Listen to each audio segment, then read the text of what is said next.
आज हम फिर बात करने जा रहे हैं सदा सफल हनुमान में खंड दृष्टि और अखंड दृष्टि। हनुमान जी के पास कौन सी दृष्टि थी, खंड थी या अखंड थी? जब खंड दृष्टि होती है तो हम उपयोगितावाद की तरफ बढ़ने लगते हैं। जैसे किसी कंपनी में कोई कर्मचारी है, अगर वो नट बोल्ट बनाता है, अगर वो सिर्फ यह सोचे कि हम नट बोल्ट बना रहे हैं तो वो सिर्फ अपने ऊपर ध्यान दे रहा है। वो नट बोल्ट जाके किसी कार में लगेगा, किसी कार को संपूर्णता प्रदान करेगा। तो जब वो व्यक्ति यह सोचने लगेगा कि हम नट बोल्ट नहीं, हम कार बना रहे हैं, तो इसको हम अखंड दृष्टि बोलते हैं। इसका एक उदाहरण और है।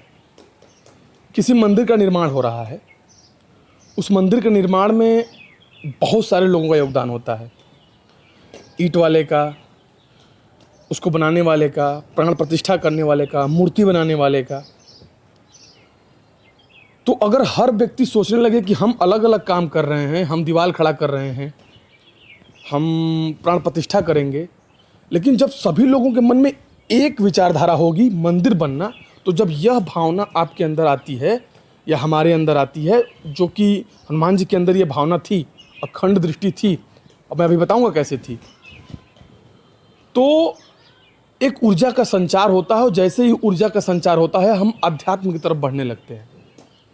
अध्यात्म का सीधा सा मतलब है आत्मा का ऊपर उठना, मन का उठना नहीं, शरीर का उठना नहीं, आत्मा का ऊपर उठना। जैसे ही चीज़ें ऊपर उठने लगती हैं, संसार हमारे दृष्टि में समाहित होने लगता है। अखंड दृष्टि का एक उदाहरण और है। जब हम कोई माला बनाते हैं तो अगर एक एक माला अपनी अपनी आइडेंटिटी को पहचान करने लगेगा कि हम हैं, हम हैं, हम हैं, वो कभी माला बन नहीं पाएगा। माला को संपूर्णता प्रदान करने के लिए एक एक फूल को उस अखंडता के धागे में पिरोया जाना जरूरी है। जैसा कि मैंने बताया कि खंड दृष्टि जो होती है वो आपको सेपरेट करेगी। समाज में ऐसे बहुत सारे लोग हैं जो अपनी खंडता को लेकर चलते रहते हैं, अखंडता से उनसे कोई मतलब नहीं होता।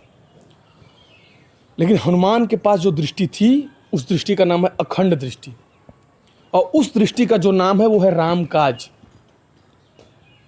उन्होंने एक जगह बोला है कि राम काज किए बिना मोहि कहाँ विश्राम। वो विश्राम भी करते थे अपने काम में, काम करते करते विश्राम कर लेते थे। उनके पास जो दृष्टि थी वो अखंड थी, राम काज की दृष्टि से। उन्होंने जितना भी काम किया वो राम काज के लिए किया। सीता का पता लगाना हो, विभीषण से मिलना हो, अशोक वाटिका में जाना हो, लंका को जलाना हो, ये सब एक अखंड दृष्टि है।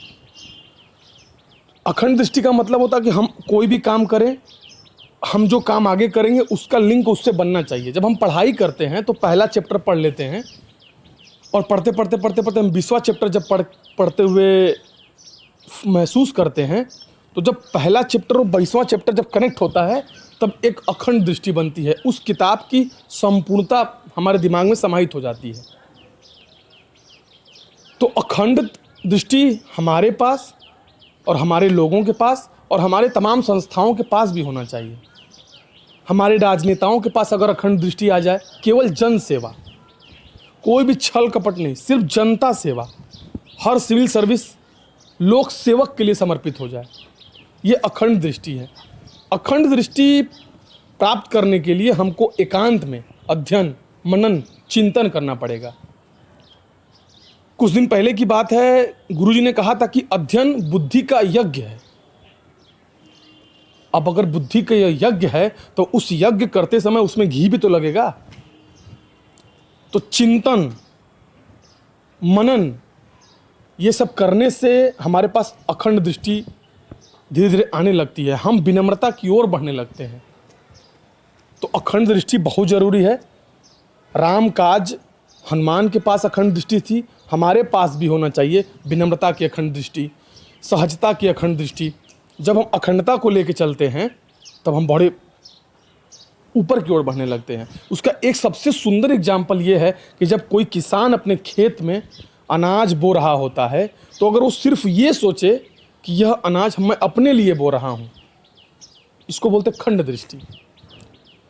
लेकिन जितने भी किसान इस देश में हैं, भारत में, वो जब अनाज को बोते हैं तो वो इस बात को जानते हैं कि यह अपने रखने के बाद जितना भी अनाज बचेगा वो बेच दिया जाएगा। तो अगर बेचने वाली दृष्टि को अगर वो सोचेगा तब भी खंड दृष्टि है कि लाभ कमाना है। लेकिन जब वो खेत में काम करता है और उसको भूखे नंगे बच्चे जब नज़र आने लगते हैं जो भूख से तड़प रहे हैं, तब उसकी खंड दृष्टि हो, फिर उसके अंदर एक ऊर्जा का संचार होता है और वो खेती में मन लगा काम करता है, क्योंकि वो जानता है कि मेरा घर के सदस्यों का पेट भरने के साथ साथ पूरे देश के अन्य लोगों का भी पेट भरेगा, और भरता ही है। जो बड़े बड़े कॉरपोरेट सेक्टर में काम करते हैं वो अपनी दूसरी सेवा दे रहे हैं, लेकिन अनाज तो उनको किसान से ही प्राप्त होता है ना। ऐसा तो नहीं है कि वो खेती करते हैं, उनका फील्ड अलग है, किसान का फील्ड अलग है। तो किसान के पास जिस दिन अखंड दृष्टि आ जाएगी तो लोग भूख से तड़पना बंद कर देंगे। अखंड दृष्टि की इस देश को भी आवश्यकता है, हर एक व्यक्ति को भी आवश्यकता है। बहुत बहुत धन्यवाद आपका।